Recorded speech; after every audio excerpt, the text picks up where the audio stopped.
Macam mana cara mengobati penyakit bakhil, bin medit, bin kedekut, bin kikir, bin pedangki, bin polit tadi? Cara mengobatinya adalah pergi ke rumah sakit, menengok orang sakit. Sakit jantung, darah tinggi, diabetes, kanker. Ada guna duit di situ? Assalamualaikum warahmatullahi wabarakatuh. Saya berada di asrama Ma'had Az-Zahra, 4 lantai 36 kamar. Ada tak ada kita, asrama ini tetap jadi, anak-anak tetap menghafal Quran di sini, tetap jadi orang, tetap menjadikan amal jariah mengalir. Kita hanya sekedar menumpang tuah, mengambil berkah. Mari kita selesaikan bangunan ini melalui transfer ke BSI nomor rekening 767 7777227 atas nama Pendidikan Hajah Rohana almarhumah mak saya. Nomor admin jangan lupa kontak ke nomor 0811 6650 026. Berkah selalu. Assalamualaikum warahmatullahi wabarakatuh.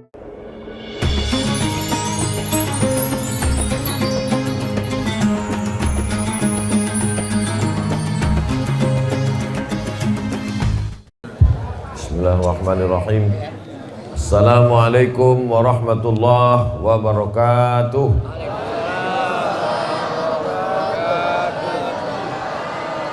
Alhamdulillah wassalatu wassalamu ala Rasulillah Sayyidina wa Maulana Muhammad ibni Abdillah wa ala alihi wa sahbihi wa man tabi'ahu wa mawalah. Subhanaka la ilma lana illa ma 'allamtana innaka antal alimul hakim. Rabbi syrah li sadri wa yassir li amri wa hlul 'uqdatam min lisani yafqahu qawli. Bapak-bapak, ibu-ibu, hadirin hadirat, alim ulama, cerdik pandai, tokoh masyarakat, yang besar tak diimbau gelar, yang kecil tak dapat disebut nama, insyaallah semuanya dimuliakan Allah Subhanahu wa taala. Amin ya rabbal alamin. Man shalla subha fi jama'atin, siapa yang salat subuh berjamaah, kana fi zimmatillah, maka dia dalam tanggungan Allah, dipelihara Allah, dijaga Allah. Mudah-mudahan kita termasuk golongan yang dijaga Allah. Man shalla subha fi jama'atin, siapa yang salat subuh berjamaah, faka'annama shallal laila kullah, dapat pahala seperti sholat sepanjang malam. Mudah-mudahan kita istiqomah sholat subuh berjamaah. Subuh ini kita akan mengkaji tentang salasun muhlikatun, 3 yang dapat membinasakan manusia. Saya sampaikan dulu materi ini, nanti tulis dari sekarang kalau ada pertanyaan terkait masalah sholat, zakat, puasa, haji, wakaf, infak, sodakoh, apapun namanya, kita tulis di kertas, nanti saya jawab. Saya sampaikan dulu hadis tentang salasun muhlikatun, 3 yang dapat membinasakan manusia. Yang pertama yang membinasakan kita ini adalah syuhun muta'un, sifat syuh yang selalu ditaati, diikuti. Syuh ini selalu diterjemahkan dengan pelit. Pelit ini dalam bahasa Arabnya 2. Satu bakhil, satu syuh. Beda bakhil sama syuh begini. Bahasa Indonesianya diterjemahkan bakhil pun pelit, syuh pun pelit. Tapi sebetulnya beda. Bedanya begini. Misalnya kita pulang dari masjid ini, jalan ke tempat lontong sayur. Misal kita pun makan. Pas giliran membayar, saya keluarkanlah duit. Berapa harga lontong sayur di Air Joman? 10.000. Sebetulnya 10, tapi kan udah lama kenal 6.000 lah. Nah, kan? Saya keluarkanlah duit 6.000. Saya bilang, Bu, berapa Bu? Kata ibu itu semuanya 60 Pak, karena kalian 10 orang. Saya keluarkan 6.000. Saya bayar yang punya saya aja. Tak mau duit saya itu meleleh ke orang lain. Itu namanya bakhil. Apa namanya? Bakhil. Kalau duit itu hanya untuk dia saja, itu namanya orang ini bakhil. Kalau syuh tadi, pas giliran membayar, dibilangnya ke kawannya, sakit pula perutku.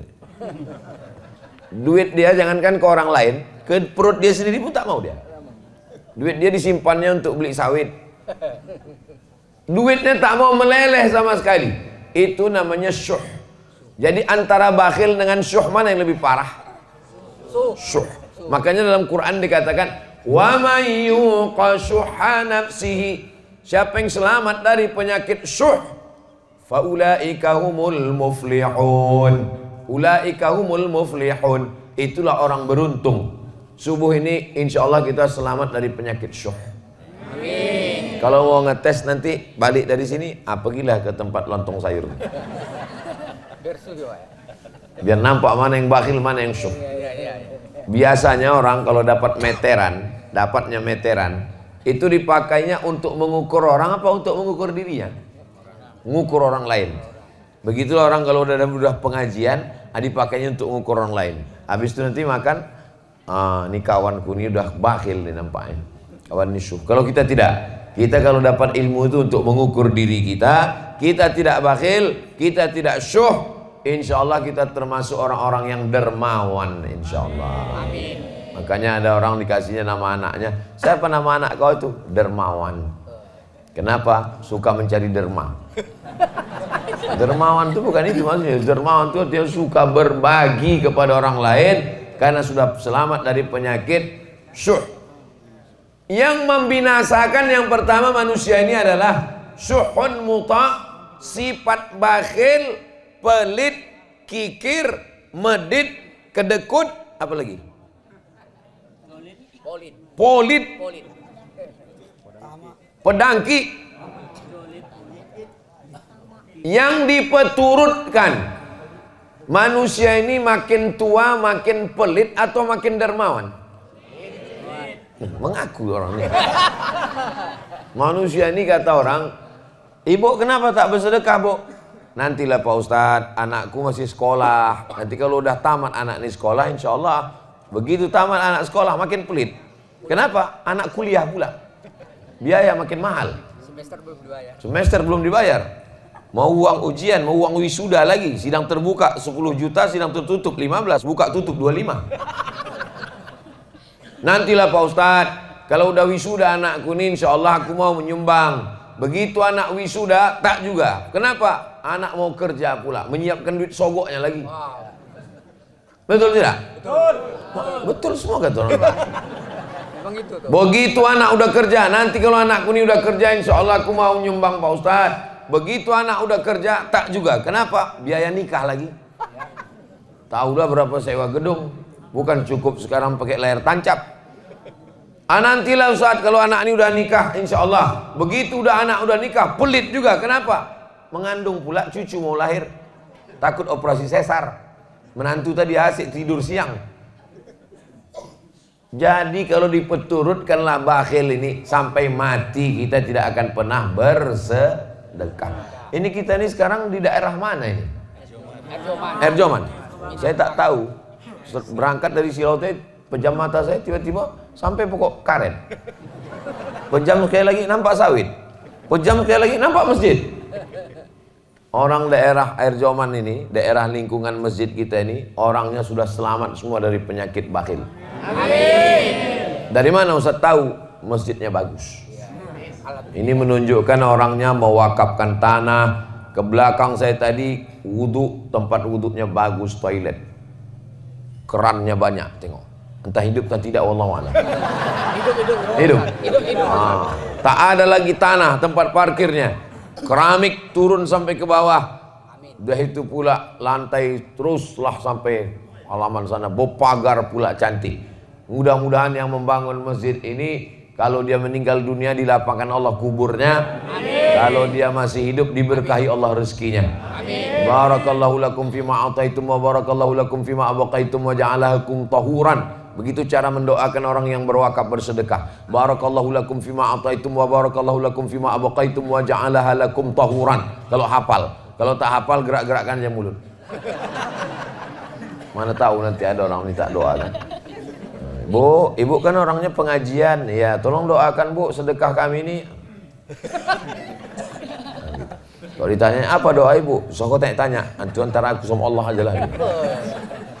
Nah, macam mana cara mengobati penyakit bakhil, bin medit, bin kedekut, bin kikir, bin pedangki, bin polit tadi? Cara mengobatinya adalah pergi ke rumah sakit, menengok orang sakit. Sakit jantung, darah tinggi, diabetes, kanker. Ada guna duit di situ? Guna duit untuk Pak Dokter semuanya. Duit bisa banyak, dokter bisa dibayar, rumah sakit bisa dibeli kalau orang kaya. Tapi ada satu yang tak bisa dibeli. Apa dia? Kesehatan. Mudah-mudahan kalau ada di antara kita nih yang sakit, diangkat Allah penyakitnya. Amin. Yang udah sehat-sehat nih mudah-mudahan istiqomah insya Allah. Kalau mau menengok tak ada harganya duit, pergilah ke liang lahat di kuburan. Bisa dipakai untuk menyogok mungkar nakir. Bisa disogok untuk menyogok malaikat maut. Malaikat maut, tambahlah umurku, ku kasih 3 miliar. Bisa? Innama amruhu idza arada syai'an ayyakula lahu kun fayakun. Mati. Mimda tema taya bawati. Modar. Bapak Ibu yang dimuliakan Allah Subhanahu wa taala, inilah dia yang disebut dengan bakhil, pelit, syuh yang diperturutkan tadi. Kalau diperturutkan bakhil ini memang orang tidak akan pernah mau berzakat. Siapa yang penghasilannya 1 tahun 85 gram emas, maka zakatnya 2,5%. 85 gram emas itu berapa tuh Pak Ustadz? 1 gram emas 1 juta. Sebetulnya udah naik 1.200.000, tapi karena kita udah lama kenal 1 juta aja lah. Tak pala banyak kali. 85 gram kali 1 juta berarti 85 juta. Siapa di antara bapak ibu ini yang penghasilannya 85 juta di total setahun, maka keluar zakatnya 2,5%. Kalau ditengok dari gayanya, orang ini penghasilannya seminim-minimnya 100 juta ini. Amin. Dari bunyi mengaminkannya aja pun tak yakin. Amin. Amin Pak Ustadz. Orang yang takut nyebut amin itu 2 kemungkinan. Pertama, karena takut ragu. Yang kedua, takut dicatat Bawaslu. Saya pun hati-hati juga ceramah ini sekarang. Udah diawasi Bawaslu, tak boleh. Ustadz jangan sebut partai, tak ada aku sebut partai. Ustadz jangan sebut nomor, tak ada aku sebut nomor. Ustadz jangan sebut capres, tak ada aku sebut. Ustadz tak boleh sebut nama, tak ada sebut. Cuman ku bilang, yang tidur di rumahku kemarin, itu pun kena tegur juga. Tak boleh sebut calon presiden yang tidur di rumah Ustadz. Tahu yang tidur di rumahku kemarin? Tahu. Tak boleh sebut itu. Yang kalian sebut lagi. Kalau mau sebut tak boleh bersuara. Payah kali ceramah sekarang. Lama-lama nanti keluar peraturan ceramah mesti pakai isyarat.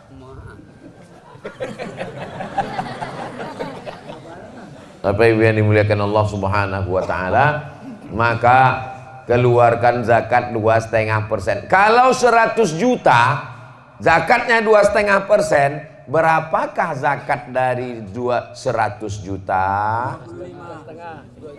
2,5 juta. Jadi kalau ada tabungan Bapak Ibu setahun 2023 kemarin dapatlah 1 miliar. Amin. Berapalah zakatnya? 2.500.000 kalau 100 juta. Kalau 1 miliar 25 juta. Ada orang dibayarnya lah zakatnya 100 juta.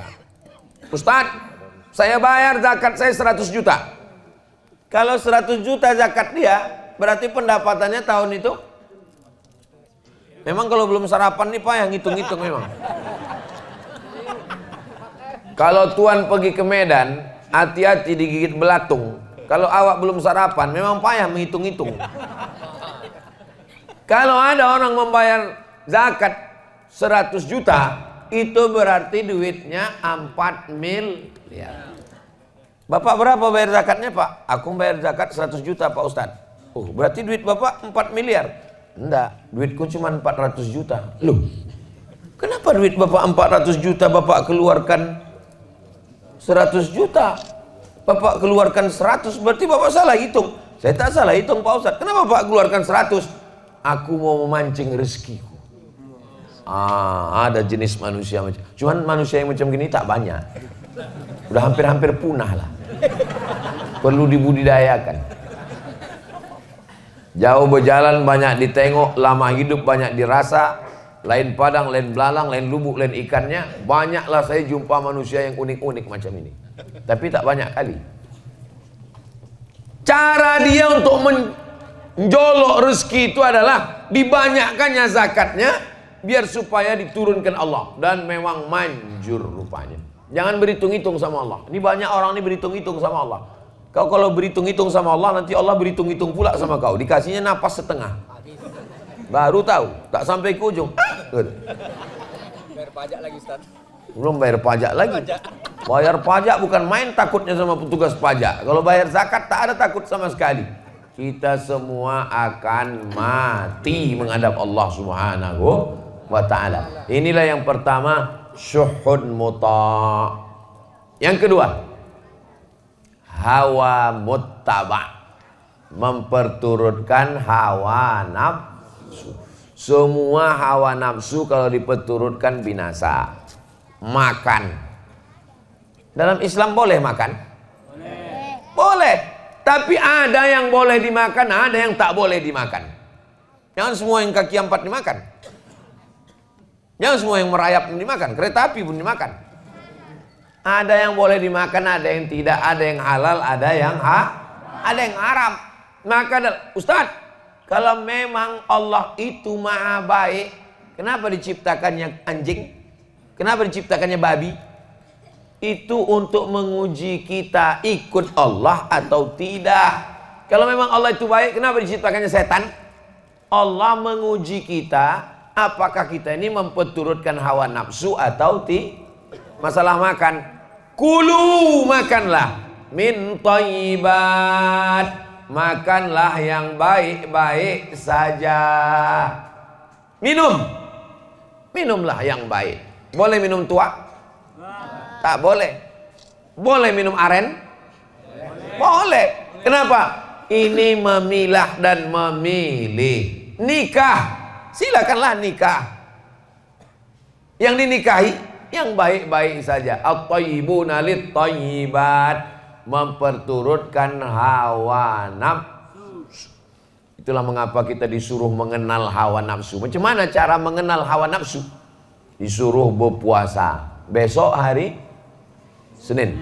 Siapa yang puasa besok hari Senin, mengqadha puasanya yang tinggal kemarin Ramadan. Sekarang sudah masuk bulan Rajab.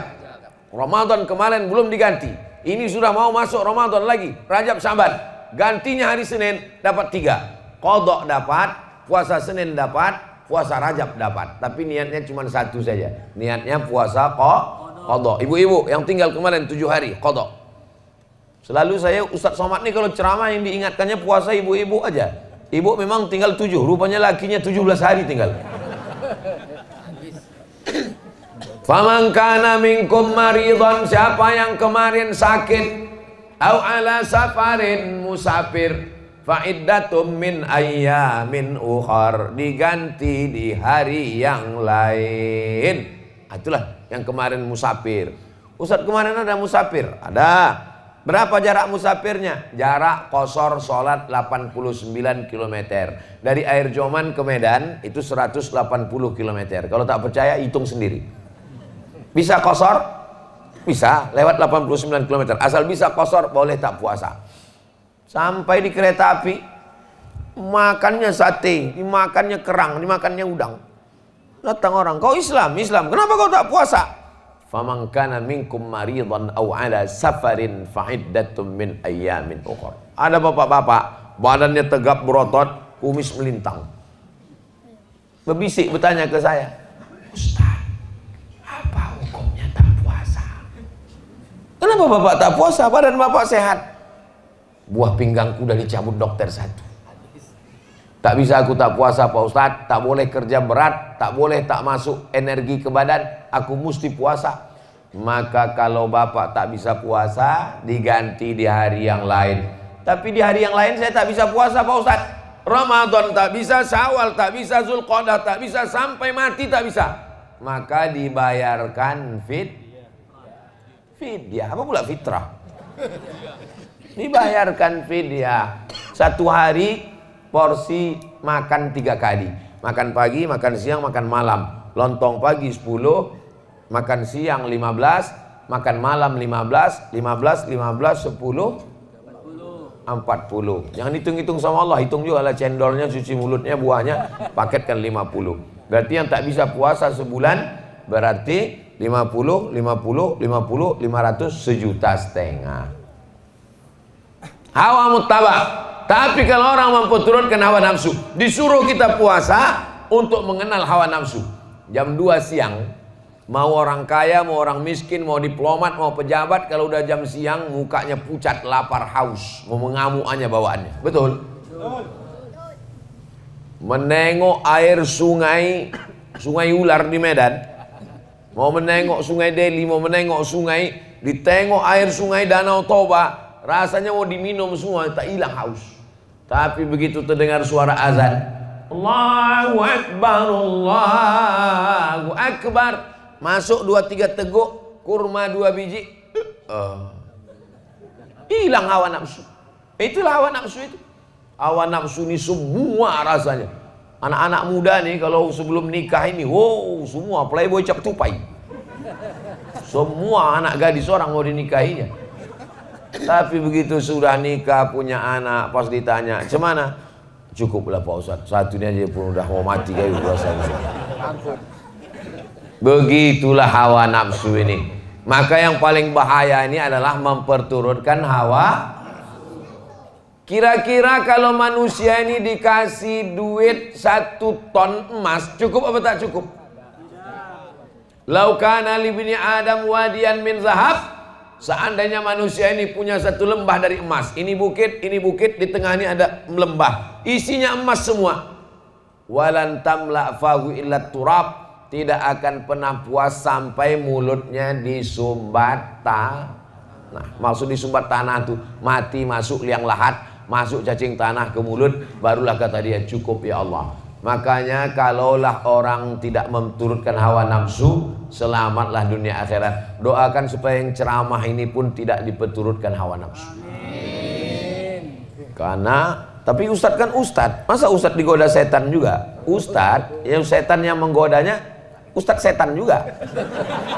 Dia memang setan, tapi di kalangan setan tuh dia ustadznya setan. Ustadz kan tamat dari Mesir. Iya, yang menggoda itu juga setan dari Mesir juga. Anak-anak buah Fir'aun. Maka didoakan jamaah ini kalau mendoakan jangan doakan cuma anak bininya, doakan juga ya Allah Ustaz Somad itu pun janganlah lagi dia diperturutkan hawa nafsu, supaya kita ini bisa mengendalikan hawa nafsu. Nafsu makan, nafsu minum, nafsu jabatan, nafsu politik, nafsu kekuasaan, nafsu. Selamat daripada hawa nafsu. Selama masih makan, selama masih minum, selama darah masih mengalir, maka pasti ada hawa nafsu. Kalau mau tahu nafsu sudah tak ada ketika ruh keluar dari jasad. Bapak Ibu pernah tak menengok, waktu nengok jenazah pas buka, tiba-tiba jenazah itu bilang, "Ada tak lontong sayur?" katanya. Pernah nengok jenazah minta makan? Itu menunjukkan selama nafsu masih ada, artinya selama jasad ini masih ada ruh, masih bersemayam. Tapi kalau sudah tak ada lagi, insya Allah. Jadi kalau ada orang yang ngomong, "Ustaz Somad, iya saya ini tak ada lagi hawa nafsu saya," berarti kau udah mati. Kita ini semua ada hawa nafsu, cuman bedanya ada yang memperturutkan hawa nafsu, ada yang bisa melawan hawa nafsu. Usahakan kalau pengajian subuh itu berhentinya masuk waktu maghrib. Gimana pengajian subuh masuk waktu maghrib Pak Ustaz? Maghrib di Air Joman jam berapa? Jam 6 lewat 6 lewat 18. 18.35. Maka kalau pengajian subuh buatkan sampai jam 6.35. Begitu cara mudah ngitungnya. 1 hari. 6.35 pagi nih Pak. Bukan 6.35 sore. Kalau 6.35 sore nanti 2 gendangnya. Kalau tak ustadz tuh mati, jamaah tuh mati. Jadi kalau ada pengajian rutin subuh di masjid kita. Pas saya tanya ada, bingung jamaahnya, ada atau tidak? Dia mau bilang ada, takut karena tak pernah hadir. Mau bilang tak ada, takut ada. Jadi kalau mana tahu buat acara pengajian subuh nanti Ramadan, buatkan pengajiannya itu sampai waktu sesuai maghrib. Ini kan waktu ini berubah ini. Nanti kalau kebetulan maghribnya 6.15, berhenti pas jam 6.15. Gunanya untuk apa? Supaya kita berhenti itu masuk waktu sholat sunat isyraq. Pakai qaf, isyraq. Kalau pakai kaf, isyraq sirik. Kau sholat apa tadi? Aku sholat isyraq. Sholat sirik. Isyraq artinya sholat waktu terbit matahari. Sholat terbit matahari ini keutamaannya 4. Pertama, sholat subuh berjamaah. Yang kedua, duduk iktikaf di masjid. Yang ketiga, berzikir. Yang keempat, sampai terbit matahari. Kalau dilaksanakan, kanat lahu ka ajri hajjatin wa umrah, dapat pahala seperti haji dan umrah. Udah buku kok ayam. Pertama, bakhil. Yang kedua, memperturutkan hawa nafsu. Yang terakhir, yang ketiga. Kami perhatikan Ustaz Somad dari semalam ceramahnya di Silau Laut, di Air Joman, nanti di Tanjung Balai, 3 terus. Kenapa 3? Karena Kak Nur Aini ini nomor 3. Yang ketiga, fokus ini dulu, itu nanti. Yang ketiga adalah i'jabur rajuli li nafsihi, merasa kagum dengan diri sendiri. Ini penyakit yang berbahaya nomor 3. Di antara kita ini semua yang ramai ini di masjid nih, siapalah yang paling bisa kena penyakit ujub, kagum? Saya ini yang paling bisa. Disediakan tempat di depan, diminta jadi imam, disediakan kursi. Orang nyari-nyari kursi, saya dikasih kursi. Disediakan meja, disediakan air putih. Sebentar lagi teh manis datang, kopi susu, bandrek. Sebentar lagi nasi, air masih mendidih. Jadi yang paling bisa kena penyakit ujub saya inilah, ujub. Penyakit ujub itu apa? Penyakit merasa kagum dengan diri sendiri. Pak Haji, pernah Pak Haji sholat di masjid di Air Joman? Masjid itu aku yang bangun, kalau bukan karena aku.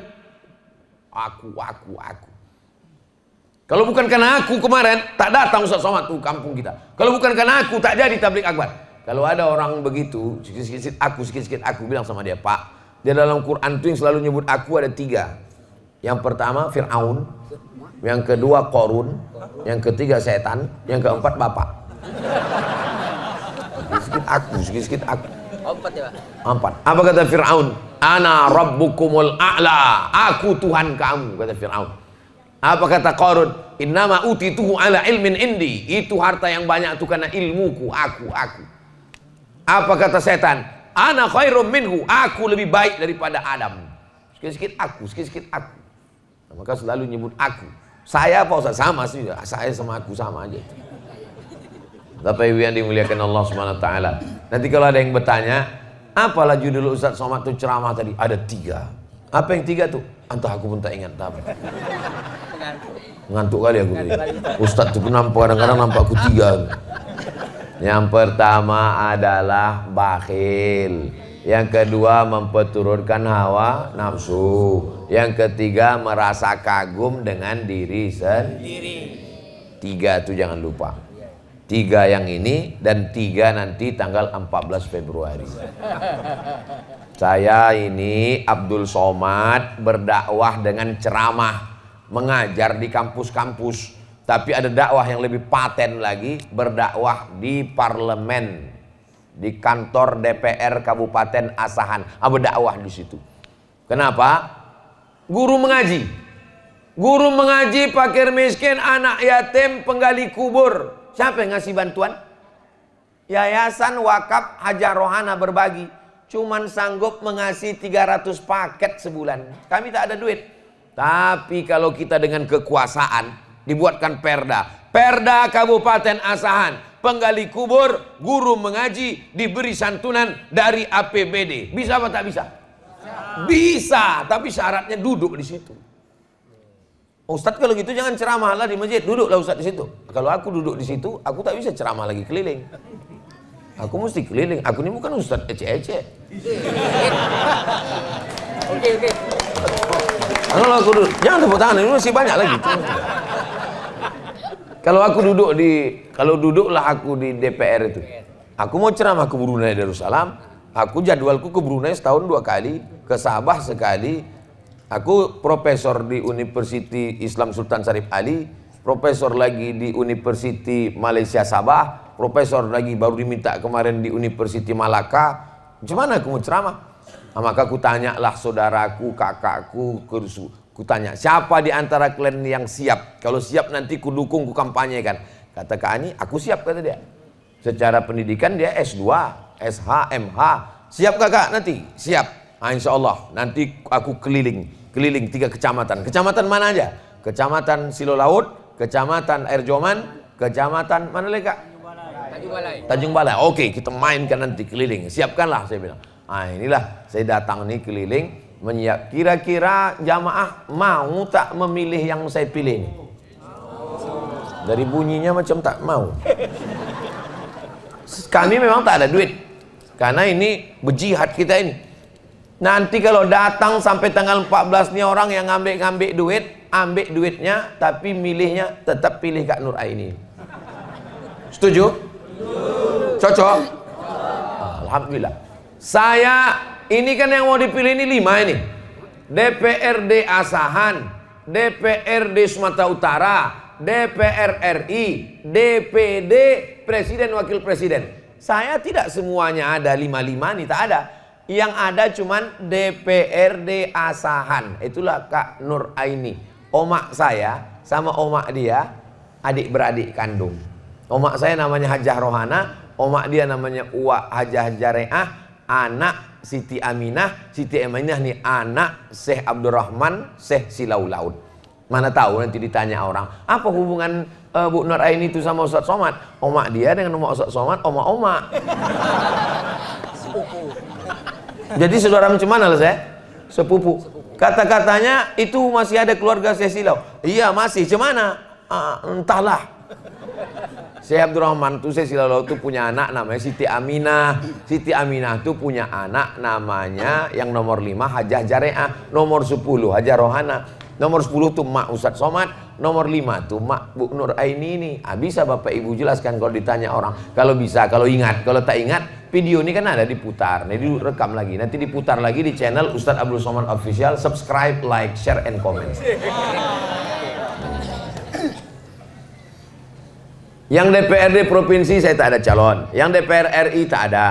Yang DPD saya kemana-mana di Sumatera Utara ini. Itu ada ketua tim UAS namanya, yang menunjuk, yang mensurvei, menengok hotel, menengok, mencicipi makanan. Kalau ada racun situ dia mati duluan. Ada. Namanya tim Ustadz Abdul Somad. Namanya Bang Darwis. Mana tim Ustadz Abdul Somad? Bang Darwis. Berdiri dulu Bang Darwis biar nampak jamaah nih. Inilah ketua tim Ustadz Abdul Somad. Bang Darwis Halomoan Harahap Halak Ita Sasudina. Tunggu dulu Bang Darwis, duduk dulu. Belum. Bang Darwis ini calon anggota DPD nomor 6. Nanti waktu buka kertas, yang mana yang tim Ustadz Abdul Somad itu? Kalau pergi ke pasar Keramat, jangan lupa membeli kain. Kalau ada kakak dan tim Ustadz Abdul Somad, jangan pilih yang lain. Ini dia orang. Ingat, yang tepuk tangannya ya cucu nanti. Tepuk tangan kan main semangat. Bang cucunya yang lain. Kalau tak boleh nanti tangkap Bawaslu. Pokoknya yang mana tidur di rumah saya kemarin tuh. Itulah cuman. Duduk Bang Darwis. Bapak Ibu yang dimuliakan Allah Subhanahu Wa Taala, kita jawab beberapa pertanyaan ini. Jangan kemana-mana, kita lanjutkan setelah yang satu ini. Ya kalau di TV begitu. Kok ditengok dari tebalnya pertanyaan ini, azan-azan asar lah baru selesai. Cuman jamaah, siap? Siap.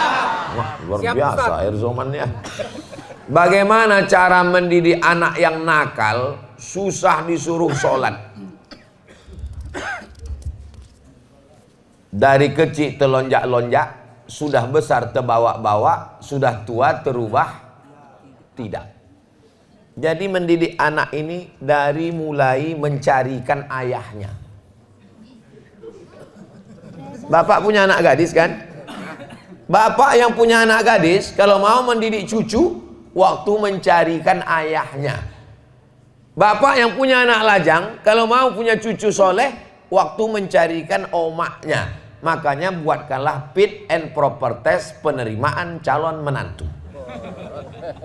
Khusus untuk masyarakat Erjoman, ketua tim seleksi, serahkan nanti ke Bang Darwis, dia ikuti. Untuk tim seleksi, tim penguji Abdul Somad.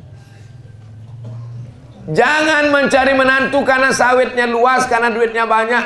Kusangka Pak Ustadz kalau nikah sama dia aku bahagia. Baru kurasakan Pak Ustadz. Cuman rasanya Bu nikah sama orang tak sembayang, macam tidur sama babi hutan Pak Ustadz. Kunci, kalau kebetulan tak sembahyang jangan tersinggung. Kunci mendengar ceramah Ustaz Somad itu satu saja, jangan tersinggung. Beberapa jamaah tersinggung pulang meninggal. Nah, ini langkah yang pertama, lakinya mesti sembahyang, bininya mesti sembahyang. Kata almarhumah mak saya, aku waktu mengandung kau, sesusah apapun tak pernah sembahyang ku tinggal. Sakit pun aku tak pernah sembahyang ku tinggal.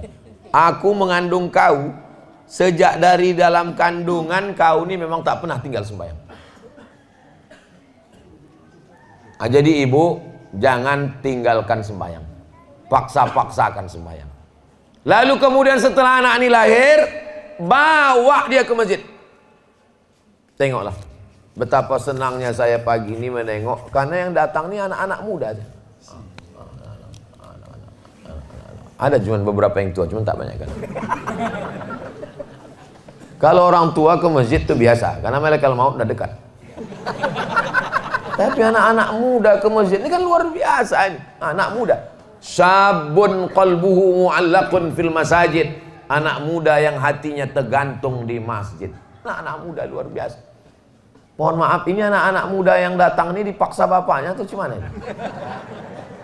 Kadang bapaknya udah maksa, ke masjid, ke masjid, ke masjid, ke masjid. Datang emaknya, biarkanlah bang, ini kan hari libur. Ini kalau ada emak yang melarang anak ke masjid, ini namanya emak BCL nih, bini celako. Masa pula anak dilarang ke masjid? Mestinya ibu yang membangunkan, bangun kau ke masjid, ke masjid, ke masjid, ke masjid. Bapak tidak bisa main suruh-suruh aja, ke masjid, ke masjid, ke masjid. Tak bisa, anak ini harus dibawa. Hari libur hari ini kan? Betul. Hari libur sembahyang subuh, bisa pula anak-anak ke masjid. Ini artinya air Joman, masjid kita ini sampai hari kiamat tidak akan kosong dari sholat berjamaah. Inilah yang membuat saya semangat subuh ini, karena menengok anak-anak banyak ke masjid. Kalau yang hadir nih orang tua-tua semua, mungkin saya ceramahnya judul kita subuh ini adalah menghadapi sakratul maut. Kenapa Ustaz Somad semangat subuh ini? Karena anak-anak minta berdiri satu, anak-anak berdiri satu. Berdiri. Takut dia. Tuh yang pakai jubah, sini. Sini lu. Berani dia nih, sini lu. Udah ditiup-tiupkan ayahnya. Berani dia nih. Siapa namanya nih? Afgan. Ku menatap dalam kamar, ada yang bisa ku lihat selain dari namamu, ya Allah. Kelas berapa Afgan? 1. Kelas 1. Masya Allah, hebat. Afgan nih sholat subuh nih dipaksa ayah emak atau bangun sendiri? Dibangunkan. Anak tuh dibangunkan Pak. Dibelikan dia pakaian jubah kecil, biar rajin dia ke masjid. Dipakaikan dia topi. Jangan pergi dia ke masjid bercelana pendek, berbaju kaos, tertulis belakang Upin Ipin. Makmum di belakang nengok, terbayang dia Bang Salih sama Jarjit, meme. Dipakaikan bejubah putih. Kan kalau udah besar nanti mau jadi apa, nak? Jadi ustaz. Mau jadi ustaz.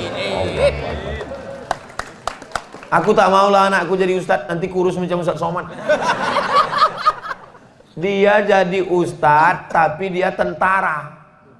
Ustadznya tamat pesantren, dia ikut, dia tes tentara. Dia ustaz tapi jadi polisi. Selama ini masjid tak ada yang datang ramai. Kenapa? Karena yang azan zaman ayah kita dulu. Hayya 'alas shalah. Tapi begitu Afgan pulang kampung nanti, semua kapolsek datang. Kenapa? Rupanya yang pulang itu adalah Kapolda Riau Afgan. Amin. Kita berpikirnya itu ke depan. Jadi apapun dia tetaplah ustadz alim ulama yang akan menolong agama Allah dengan la ilaha illallah Muhammadun Rasulullah. Afgan hafal surah Al-Fatihah? Bisa baca Al-Fatihah? Baca. Bismillahirrahmanirrahim. Alhamdulillahi rabbil alamin. Sambung. Ar-Rahmanir-Rahim. Maliki yaumiddin. Iyyaka na'budu wa iyyaka nasta'in. Ihdinas siratal mustaqim. Siratal ladzina an'amta 'alaihim ghairil maghdubi 'alaihim waladdallin. Amin. Hebat atau hebat? Pandai betul apa nih?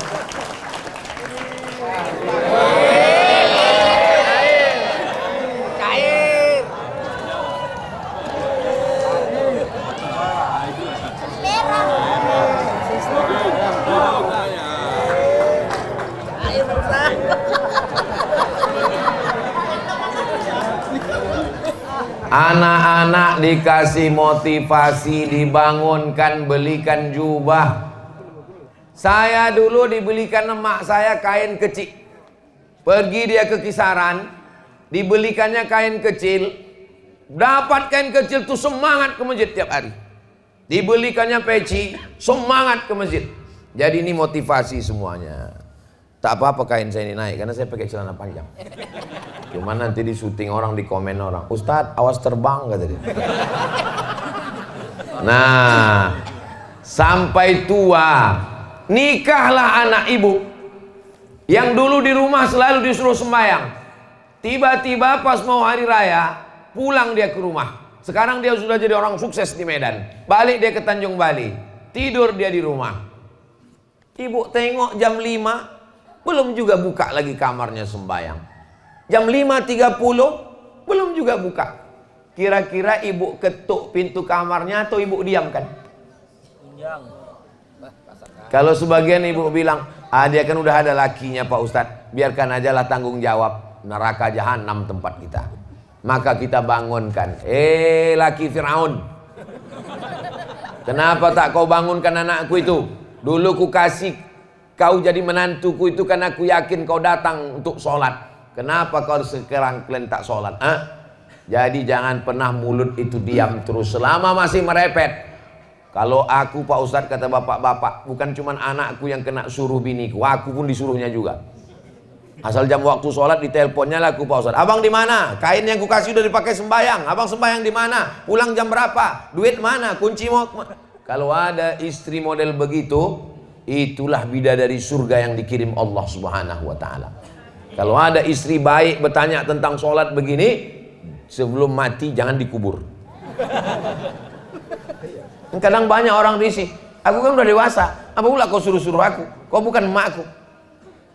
Istri itu ingin bapak masuk surga sama dia masuk surga Jannatul Firdaus. Ibu masih siap merepet? Siap-siap kalian. Gimana hukumnya kita melaksanakan kurban untuk orang yang sudah meninggal dunia? Nabi memotong kurban. Kata Nabi gini, Allahumma haza an Muhammad wa ali Muhammad. Kupotong kurban ini untuk Muhammad dan untuk keluarga Muhammad. Waktu itu Khadijah sudah meninggal. Saya ulang sekali lagi. Nabi memotong kurban, kupotong kurban ini untuk Muhammad dan untuk keluarga Muhammad. Waktu itu Khadijah sudah meninggal. Pertanyaannya, sampaikah kurban untuk Khadijah? Sampai. Itulah seenaknya kalau ceramah sama jamaah yang cerdas-cerdas. Cukup sebutkan dalil, tahu dia. Jadi kalau ditanya orang, boleh kurban untuk orang meninggal? Boleh. Mana dalilnya? Nabi berkurban untuk Khadijah, padahal Khadijah sudah meninggal. Diambilnya kambing satu lagi. Allahumma hadza'an Muhammad wa ummati Muhammad. Ini kupotong untuk umat Nabi Muhammad. Umat Nabi Muhammad waktu itu sudah banyak yang meninggal perang Badar, perang Uhud. Itu menunjukkan bahwa kurban untuk orang meninggal boleh. Ini 2,5 juta untuk aku, ini 2,5 juta untuk emakku, ini 2,5 juta untuk ayahku. Bagus, itulah tanda bakti kita kepada orang tua. Ini untuk kurban aku. Adapun untuk emak ayahku tak jadi karena aku takut sama biniku. Persatuan laki takut bini. Padahal yang menyekolahkanmu, yang membiayaimu, yang mengasihi kau makan orang tua. Apa balasanmu untuk mereka? Maka ibu mestinya mengatakan ke bapak, Bang, ini kurbankan untuk almarhumah ayah, almarhumah emakmu.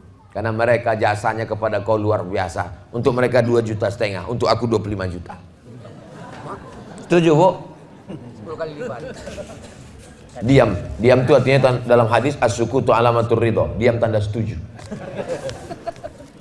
Kesimpulannya sampai apa tak sampai? Sampai. Ustaz, kalau sudah tak cocok lagi, melambatkan untuk melakukan.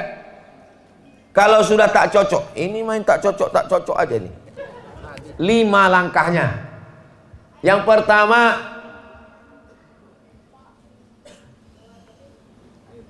pertama adalah nasihat.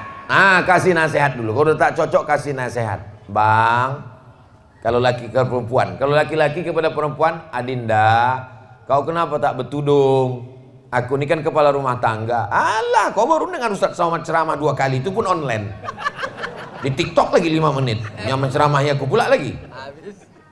Dinasehati mak tak mempan. Tak mempan nasihat, karena kau tak mempan nasihat, maka kita pisah tempat tidur selama seminggu. Jangankan seminggu, setahun pun aku tahan. Memang inilah aku tunggu-tunggu. Tak mempan juga, maka mediasi. Kirimlah utusan dari laki-laki dan perempuan. Tak juga mempan, barulah jatuh talak 1. Talak itu pun pakai talak itu pakai macam mobil apa? Mobil apa namanya yang pakai 1, 2, 3 itu? Manual, bukan langsung matic. Ini ada laki-laki ini sekarang matic, mau ngamuk sedikit, kopi lambat, talak 1000. Tak bisa begitu. Dia prosesnya itu panjang. Pertama nasihat, kedua pisah tempat tidur, yang ketiga adalah mediasi. Pukul Pak Ustadz, pukul tak bisa. Kalau sampai kau pukul ke tempeleng, ngelapor dia polisi, masuk, aku kena juga. Kenapa kau pukul? Karena ceramah Abdul Somad, aku masuk juga gara-gara itu. Jadi langkahnya itu banyak, step-stepnya. Berpikir baik-baik. Pikir itu pendapatan. Pikir itu pelita hati. Pikir dulu pendapatan sesal, kemudian tiada gunanya. Ustadz, apa boleh meminta sorban Ustadz?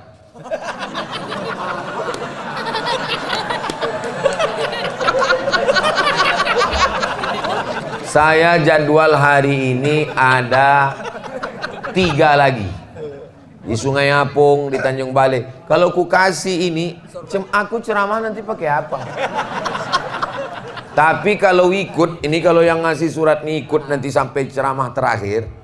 Pas di acara ceramah terakhir yang nanti malam, datanglah yang bawa surat ini, datang. Bilang, Ustadz, janji Ustadz tadi kan udah habis ceramah, aku kasihkan. Karena kalau aku tak pakai sorban, orang tak percaya aku nih Ustaz. Sering saya pas di rumah makan, saya makan, ditanyanya, Ustaz Somad ya, kok mirip ya, katanya. Kok muda kali, katanya. Kok putih kali, katanya. Itulah maka aku pakai sorban ini. Kalau tak pakai sorban aku nanti bingung orang panitia, ustadznya mana? Padahal aku tuh duduk di situ. Nah, bukan aku tak ngasih, ada 3 lagi jadwal. Alah ustadz ini ngeles saja nih, enggak. Kalau kau ikut nanti sampai jadwal terakhir, pas di tempat terakhir itu datanglah. Ustadz kasih aku sorban, aku kasih. Tapi betul orang yang ini juga. Jangan nanti yang lain pas datang yang ini, apa mau aku kasih lagi? Jelas? Nah, ini tak tahu nih entah mana orang.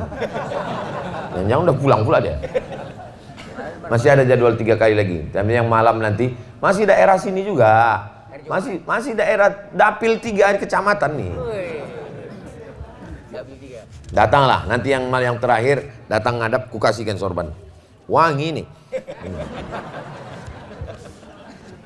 Apa hukumnya suami istri daftar haji duluan sementara pasangannya tidak didaftarkan? Walillahi 'alan nasi hijjul baiti man istata'a ilaihi sabila. Allah mewajibkan berangkat haji bagi siapa yang mampu. Berangkat haji 50 juta.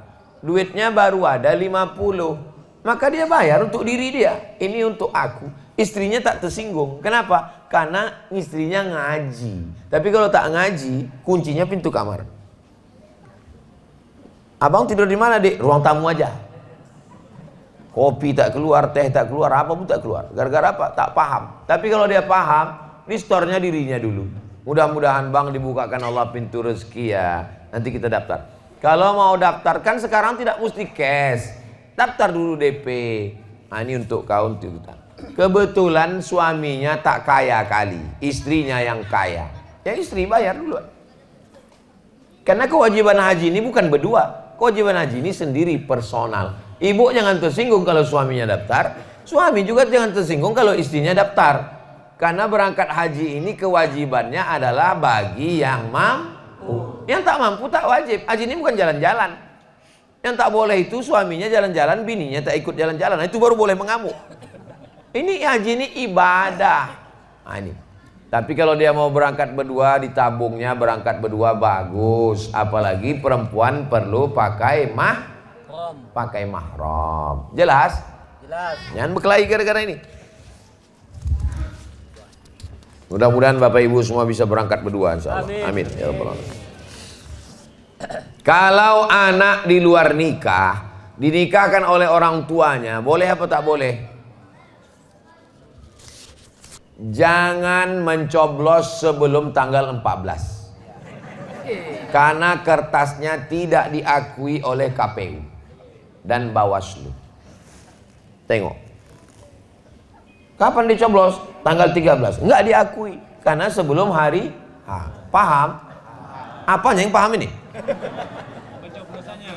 Kenapa anak itu tidak diakui? Karena dia sudah ada sebelum akad nikah.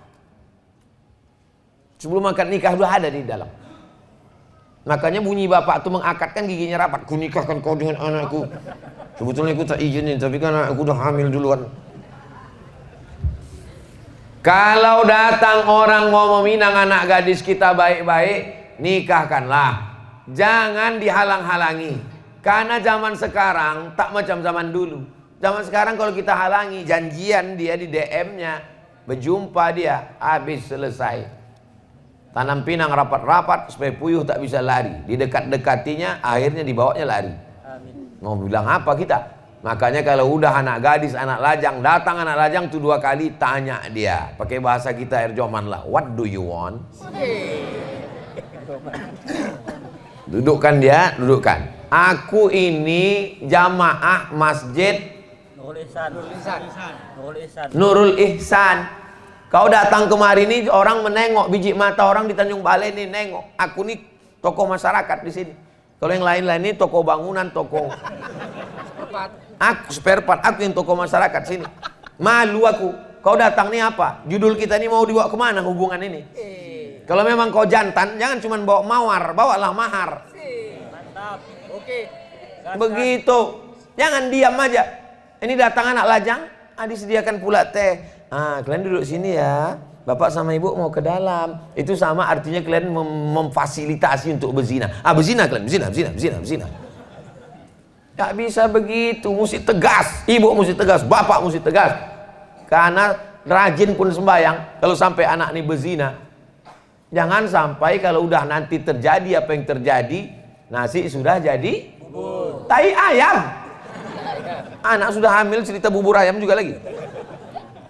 Nah, kalau sudah kejadian hamil dia terpaksalah dinikahkan. Aku nikahkan engkau dengan anakku dengan mahar sebentuk cincin emas tunai. Jangan kau datang lagi mau kupijakkan aja batang leher kau.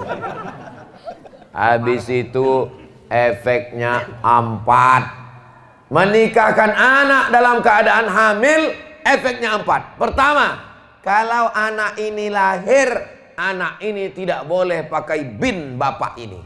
Kenapa tak boleh pakai bin? Karena dia sudah ada sebelum akad. 2, kalau anak ini mati, maka bapak ini tak dapat warisan dari anak ini karena dia tidak ada hubungan nasab. 3, kalau bapak ini mati, anak ini tak dapat warisan dari bapak ini karena mereka tidak hubungan nasab. Karena hubungan nasab berdasarkan akad, bukan berdasarkan DNA. 4, kalau anak ini mau nikah, kebetulan dia perempuan, bapak ini tak bisa mewalikan. Karena walinya adalah wali hakim. Cuma ini Pak Ustadz dia mau nikah. Tak pandai kau bohong, dulu pandai kau bohong. Bilang sama Pak Hakim, Pak Hakim aku begini-begini. Kata Pak Hakim, bukan cuma kau yang ke-100. Banyak kali orang macam kau ini. Aku yang menikahkannya, kata Pak Hakim. Kau pura-pura mencret aja nanti, gitu Pak Hakim. Jangan kau nikahkan. Serahkan ke hakim, hakim yang menikahkan. Walinya wali hakim. Pak hakim itu siapa? Pak Kua. Jelas? Jaga anak-anak kita. Mudah-mudahan anak kita diselamatkan Allah dari zina. Amin. Apakah anak angkat laki-laki mahram dengan ibu angkatnya? Saya tak punya anak perempuan. Kalau saya pingin anak perempuan, anak angkat, gimana caranya? Saya cari keponakan saya. Saya punya adik laki-laki Jamal. Anak Jamal ini ada perempuan. Maka anak adik saya inilah yang saya angkat. Supaya apa? Supaya kalau dia gadis, dia mahram dengan Saya.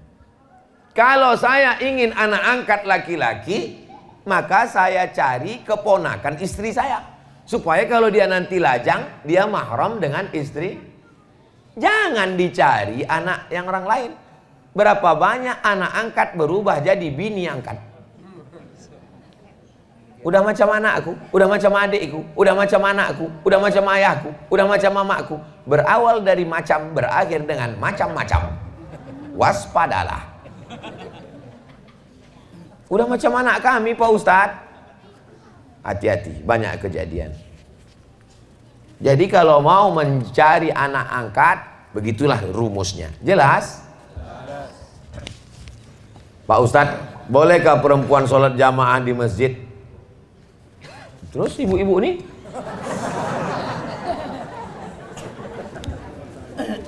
Kalau begitu berdosa lah semua uci-uci ini. Panjang umur, sehat badan, kita sampai ke Masjid Nabawi. Amin. Sampai di Masjid Nabawi, ini arah kiblat. Pintu sebelah kiri itu ada 3. Pintu yang pertama Babul Baqi. Kenapa disebut Babul Baqi? Karena pintu itu mengarah ke pemakaman Baqi.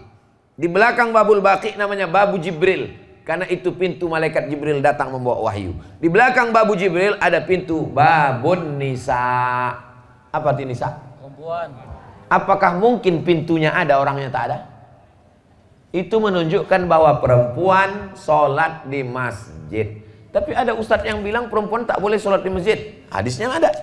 Perempuan lebih baik sholat dalam pekarangan, lebih baik sholat dalam rumah, lebih baik sholat dalam kamar. Kapan itu? Ketika terjadi fitnah. Di Palestina tak boleh perempuan sholat di masjid, takut ditangkap tentara Israel. Di Air Joman ada tentara Israel. Itu orang yang berdiri itu rupanya Israel itu. Itu pejuang Palestina itu semua. Amin. Takbir. Allahu Akbar. Di Air Joman aman. Tapi kalau ke masjid tetap menjaga adab-adab. Jangan ke masjid pakai celana legging. Telekung diletakkan di tengkuk. Pakai legging. Banyak atuk-atuk masuk parit gara-gara itu. Jangan pakai minyak wangi yang terlalu menyengat. Dipakainya di pintu tuh hilang ayat imam depan. Wala ana abidum ma'abattum wala antum. Hilang simpang lakum dinukum waliyadin saking harumnya. Tapi jangan pula sampai bau petai jengkol ketiak gara-gara sekedar menghilangkan bau saja. Karena kita ini kan angkat takbiratul ihram, kita tahan kawan pingsan. Jangan di masjid. Ada kawan saya, Ustadz di Riau, pulang dari masjid, langsung saya diteleponnya. Mat, kata dia, ya bang, patutlah perempuan itu tak boleh ke masjid. Kenapa? Aku tadi hampir pingsan di masjid. Kenapa gitu bang? Aku masuk ke masjid, tirai itu tinggi. Tiba-tiba aku masuk, terdengarku suara kikik. Kalau di masjid janganlah ketawa cekikikan. Kalaupun lucu kali ketawa, tapi jangan bersuara.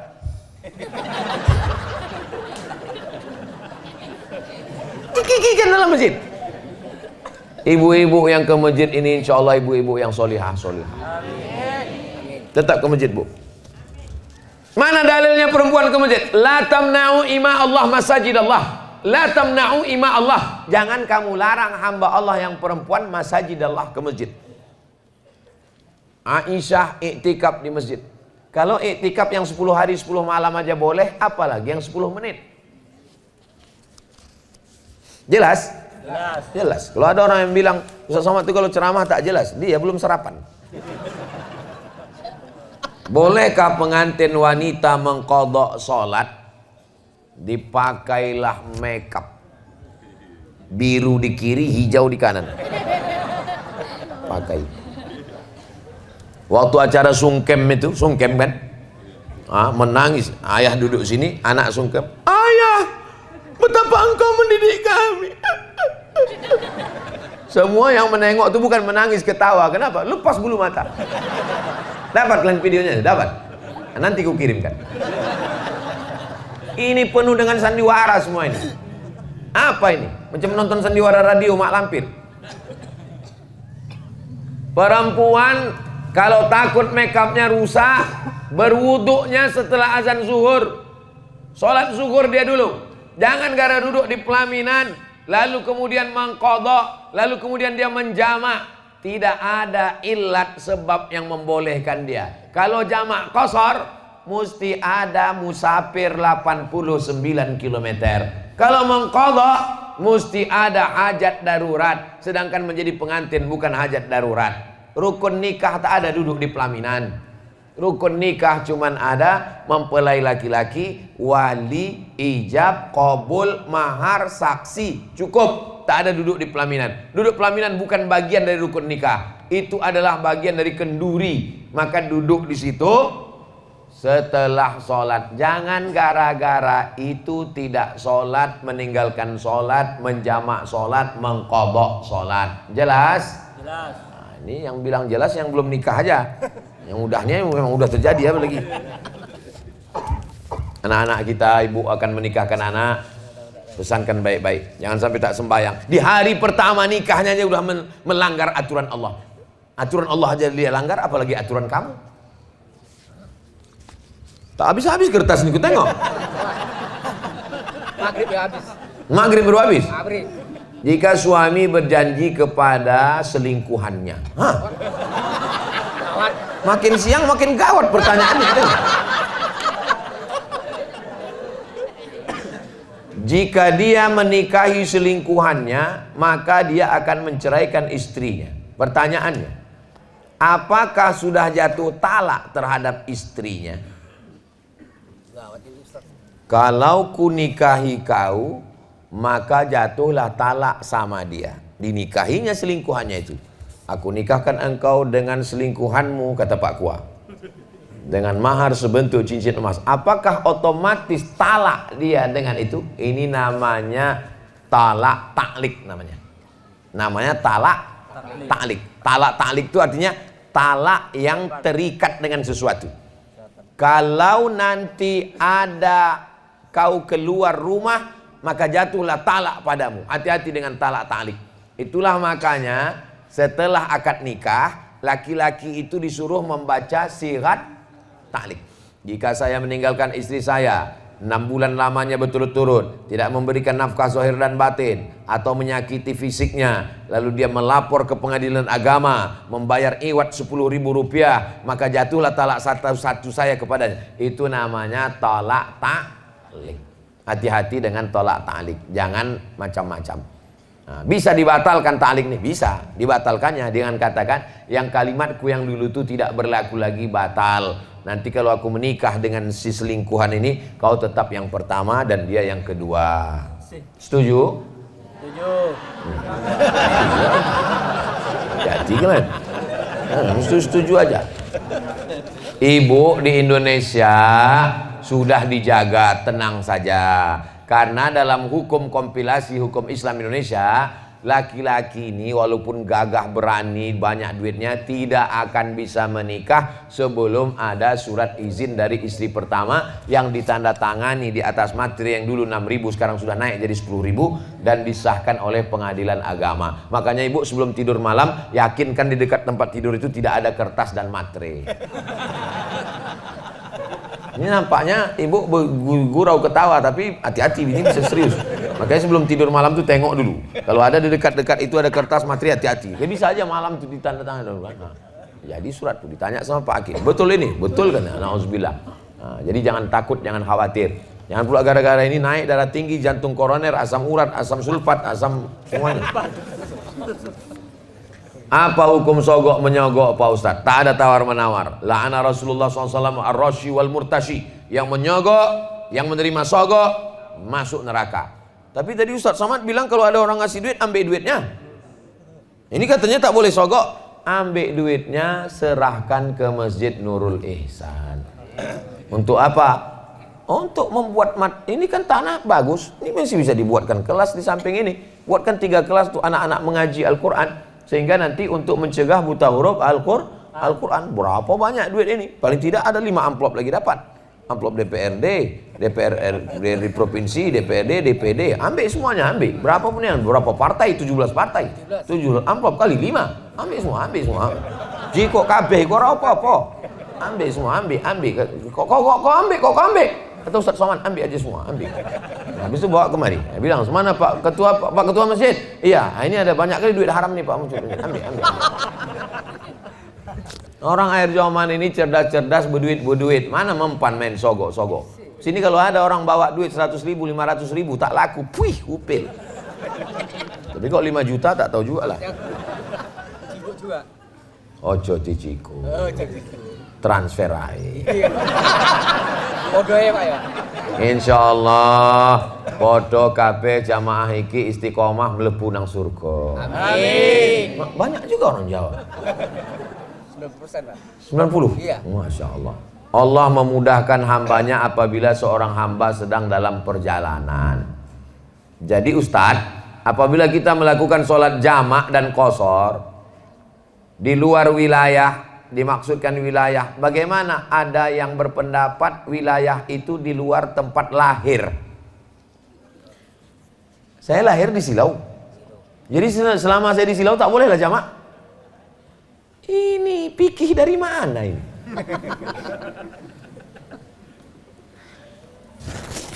Bermukim, mustautin. Mukim itu 4 hari 4 malam. Kalau saya sudah 4 hari 4 malam di air Joman, tidak boleh lagi jamak qashar karena sudah mukim. Ada yang lebih lama dari mukim, ada namanya mustautin. Mustautin berdiam. Saya lahir di Silau Laut, Kecamatan Air Joman dulu, sebelum Kecamatan Silau Laut. Tahun 86, umur 9 tahun baru saya tinggalkan, baru saya merantau pergi. Lahir saya di Silau Laut, tapi mustautin menetap saya sekarang di Pekanbaru. Yang saya tak boleh jamak qashar itu di Pekanbaru, bukan di Silau. Sekarang saya musafir. Datang hari Jumat, Sabtu, Ahad, Senin. Sudah 4 hari atau belum? Belum. Saya sholat zuhur, asar jamak qashar. Maghrib, isya jamak qashar. Subuh, macam mana ngomong qasharnya subuh? Subuh tetap 2, tak pula diskon jadi 1. Jadi saya sampai hari Senin tetap jamak qashar walaupun di tempat lahir. Maka yang dihitung itu adalah di tempat bertempat menetap, bertempat tinggal selama di Pekanbaru, itu yang tak boleh jamak qasar. Adapun saya balik ke tempat lahir, maka terhitung musafir karena jarak dari Pekanbaru ke Silau 600 km. Selama jaraknya, syarat pertama jaraknya mesti 89 km, boleh qasar. Yang kedua, jangan lewat 4 hari 4 malam. Misalnya saya di Silau, misal Jumat, Sabtu, Ahad, Senin, Selasa tak boleh lagi zuhur itu dijamak dengan asar karena sudah lewat 4 hari 4 malam. Jelas? Mohon kejelasan tentang wahdatul wujud. Karena di video Ustadz terakhir memahaminya saya putar. Ustadz setuju atau menolak?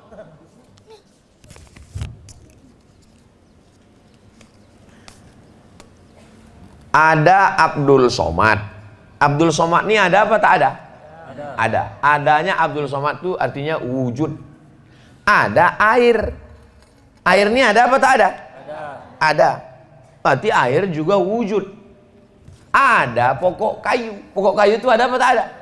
Ada. Pokok kayu juga ada. Kalau begitu ada 3 yang ada. Ada Abdul Somad, ada air, ada pokok kayu. Apakah wujudnya satu?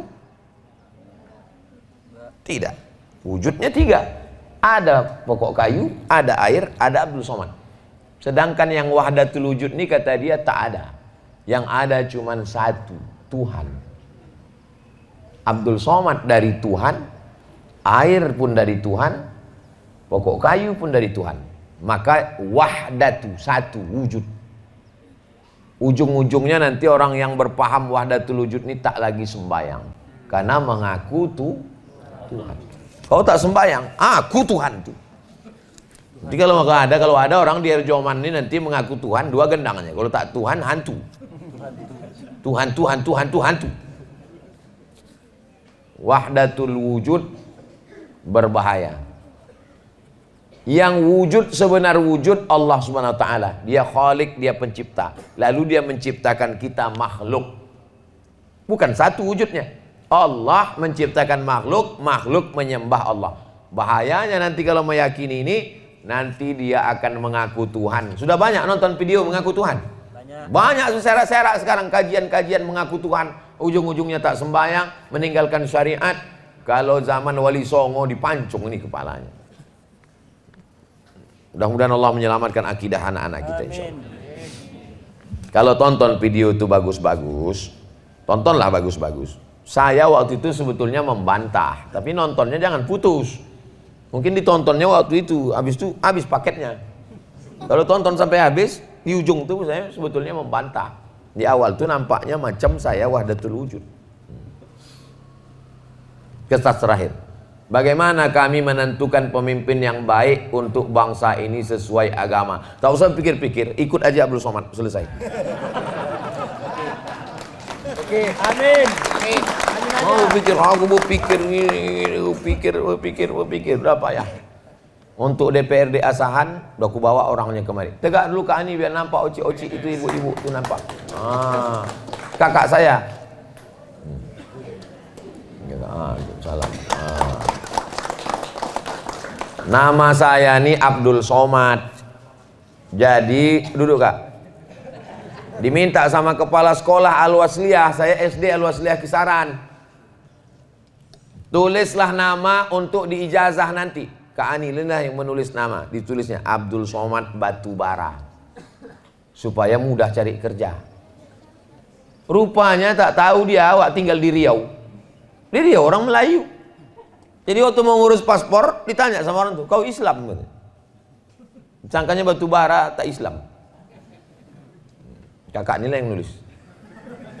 Jadi dia ini mengurus saya dari sejak SD, mendaftarkan sekolah, mengurus ijazah, mengurus pindah, ngurus kakak saya. Maka waktu balik saya tanya, kakak siap atau tidak? Siap kata dia. Siap, ku kasih waktu aku berkeliling nanti kampanye. Siapa yang perlu kita datang, kita datang. Tukang ayam, tukang ikan kita salam. Yang penting pilih. Mau ke masjid, mau ke mana, kita datangi. Mana datangi? Tokoh masyarakat, datang kita. Itulah maka Oh kalau gitu Ustadz datang nih karena mau kampanye nih. Enggak, saya datang memang tiap tahun saya pulang. Setiap tahun saya pulang ke kampung. Tak musim-musim, mau musim tak musim saya tetap pulang. Bersilaturahim, membuat kenduri, karena setiap tahun pasti pulang kenduri almarhumah emak saya di bulan Rajab. Sekarang kebetulan bulan Rajab berkeliling. Nah, sampai nanti hari Senin terakhir baru pulang. Ini diminta, ini untuk apa nih? Tanda tangan.